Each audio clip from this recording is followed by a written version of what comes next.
उत्तर प्रदेश 2022 का इलेक्शन करीब है। हर पार्टी एक दूसरे पर लफ्जों की जंग लड़ रही है। रामपुर में लकड़ी का कारोबार फल फूल रहा था। अगर बहुजन समाज पार्टी दोबारा इख्तियार में आई तो हम रामपुर को किसी भी हालत में बहुत सी नौकरियां देंगे। उत्तर प्रदेश के विभिन्न शहर में होते हुए आज हम पहुंचे हैं रामपुर विधानसभा 37। रामपुर हमेशा चर्चाओं में रहता है, कभी आजम खां को लेकर, कभी किसी और मुद्दों को लेकर, कभी नवाबों को लेकर। आज पहुंचे हैं एक ऐसी शख्सियत जहां दावेदारी कर रहे हैं बहुजन समाज पार्टी से सदाकत हुसैन जी। आइए बात करते हैं इससे मुद्दों की। सदाकत जी, क्या है मुद्दे रामपुर के?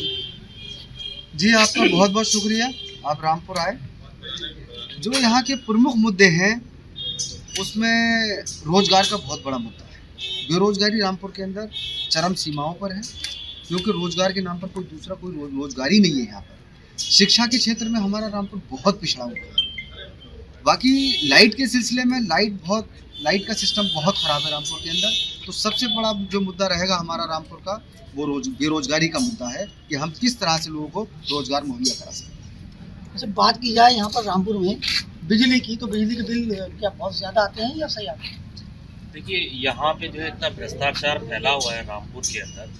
पूरे रामपुर में अगर देखेंगे आप तो जो गरीब आदमी है उसका बिल 500 की जगह 5000 आता है, और जो अमीर हैं और जो सत्ता पे बैठे हुए हैं, जो लोग जो है सत्ता में कुर्सी पे बैठे हुए उनके बिल निकलवा लिए जाएं सबके, तो आपको उनके बिल मिलेंगे 2000 3000, और एक गरीब और एक आम आदमी जो है उसका बिल मिलेगा 5000 10000। ये क्या है? ये सब भ्रष्टाचारी तो है। शिक्षा की नाम हो गए, तो शिक्षा की कहाँ जरूरत है? यूनिवर्सिटी से आजम खानी भी बोली। देखिए, यूनिवर्सिटी खोली थी और हम नहीं चाहते, क्योंकि हम कभी भी यूनिवर्सिटी के ना तो खिलाफ थे, ना कल खिलाफ थे, ना आज खिलाफ थे। और बाकायदा यूनिवर्सिटी जिस टाइम पे तोड़े जाने का कोशिश चल रही थी भाजपा सरकार की, तो हमने बाकायदा जिला अधिकारी महोदय द्वारा राज्यपाल जी को भी मेमोरेंडम भेजा, ज्ञापन भेजा कि यूनिवर्सिटी एक पढ़ाई का इदारा है, वो नहीं तोड़ा जाए।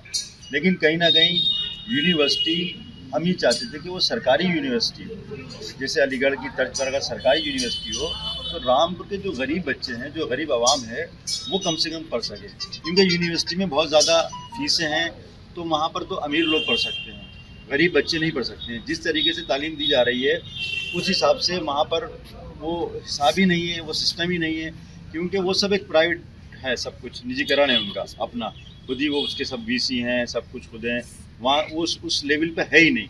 तो हम ये चाहते हैं कि हमने मांग भी करी थी सरकार से कि वो अगर यूनिवर्सिटी सरकारी यूनिवर्सिटी हो जाए तो यहाँ के लोगों को ज़्यादा फायदा है। अच्छा, कांग्रेस के बारे में क्या सोचते हैं? कांग्रेस में भी काफ़ी दिन यहाँ रहे, कांग्रेस नवेद में भी रहे, तो क्या सोचते हैं आप कांग्रेस के?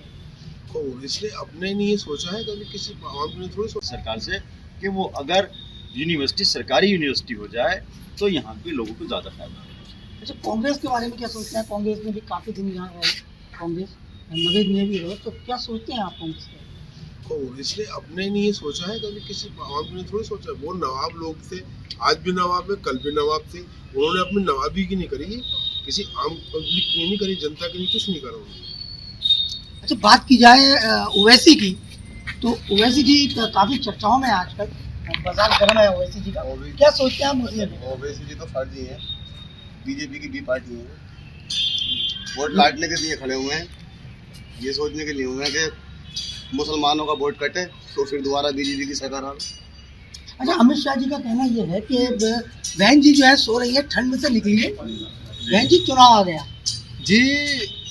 तो बहन जी ने जवाब दे दिया है, बहन जी ने जवाब दे दिया है। ये जो जितनी रैलियां कर रहे हैं, करोड़ों रुपए का खर्च होता है एक रैली। बहन जी ने कहा था हमारी गरीबों की पार्टी। हाँ, ये गरीबों की कमजोरों की पार्टी है, और ये कैडर बेस पार्टी है। अगर हिंदुस्तान के अंदर कोई पार्टी कैडर बेस है तो वो बहुजन समाज पार्टी है, और बहन जी की पार्टी है, गरीबों की पार्टी है, मजलूमों की पार्टी है। तो इसके पास इतना पैसा नहीं है कि बहन जी पे हमेशा इल्जाम ये लगता रहा कि वो टिकट भी पैसे लेकर देती है। ये इल्जाम तो झूठे लगाते ही रहते हैं। इल्जाम लगाने के लिए तो हम लगाते हैं किसी के ऊपर, समाजवादी के ऊपर लगा दे, बीजेपी के ऊपर लगा दे। बहुत पैसे लेकर के टिकट देती है बहन जी, इंटरव्यू लेने के बाद टिकट देती है, कोई पैसा नहीं लेती है, कोई पैसा नहीं जाता है बहन जी की। गरीबों की कमजोरों की पार्टी है। अच्छा, सबसे बड़ा मुद्दा अगर आप चुनाव जीत कर आते हैं रामपुर से बहुजन समाज पार्टी से, तो आपका सबसे बड़ा मुद्दा क्या है? सबसे बड़ा मुद्दा तो हमारा बेरोजगारी, रोजगार हम किस तरह से मुहैया करा पाए। सबसे बड़ा मुद्दा रामपुर के रोजगार अंदर की आवश्यकता है। रोजगार की बहुत बड़ी आवश्यकता है, क्योंकि रामपुर के अंदर आप देखेंगे जब मोहल्लों में गलियों में आप निकलेंगे तो रामपुर में आपको कारोबार मिलेगा पतंग बनाने, रामपुर में आपको कारोबार दिखाई देगा बीड़ी बनाने का, कारचोप करने का, रिक्शा चलाने का। आप देखेंगे कम से कम 25% आवाम ऐसी है जो टीबी की मरीज हो चुकी है, जो कि बीड़ी बनाते बनाते टीबी के मरीज हो गए, कारचोप करते करते उनकी कमर टेढ़ी पड़ गई।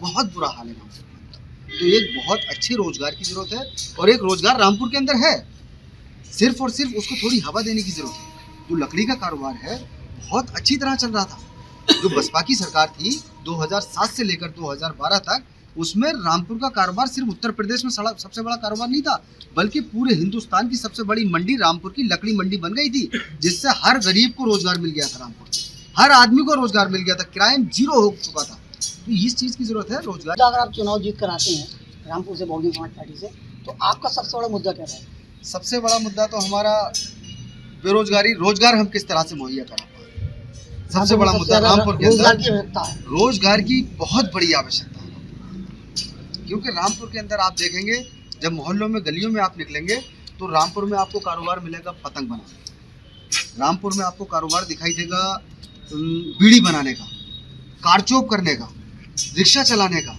आप देखेंगे कम से कम 25% आवाम ऐसी है जो टीबी की मरीज हो चुकी है, जो कि बीड़ी बनाते बनाते टीबी के मरीज हो गए, कारचोप करते करते उनकी कमर टेढ़ी पड़ गई।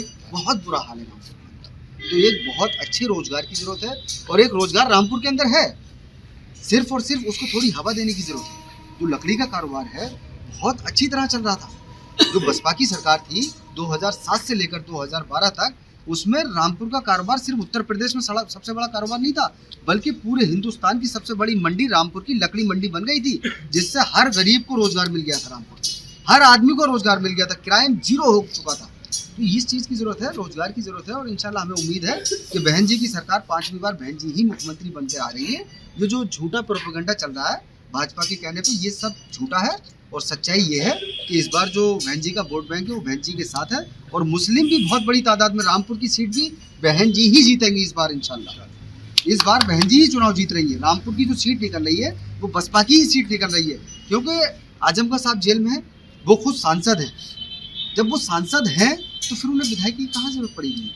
लेकिन एक ही परिवार में रामपुर के लोगों ने ये ठान लिया है कि हम एक ही परिवार में सारी सीटें नहीं देते रहेंगे, आप इस्तीफा दे दो, हम दोबारा लड़ा दें। ये चीज़ें नहीं करेंगे अब रामपुर के लोग। रामपुर के लोगों ने ठान लिया है कि हमें किसी न किसी दूसरे को, हमें अल्टरनेट चाहिए, कोई नेता चाहिए, और ऐसा ही होगा कि इस बार बहन जी की सीट रामपुर की सीट भी होगी, जो कि लोग ये कह रहे हैं कि समाजवादी की सीट है, ये बहन जी की सीट है पक्की 100%। जी हाँ, रामपुर में मेन मुद्दा जो है वो रोजगार का है। अब आने वाले चुनाव में देखा जाए कि चुनाव किस किस करवट बदलता है। Ghazanfar Ali, hi tech TV, Rampur.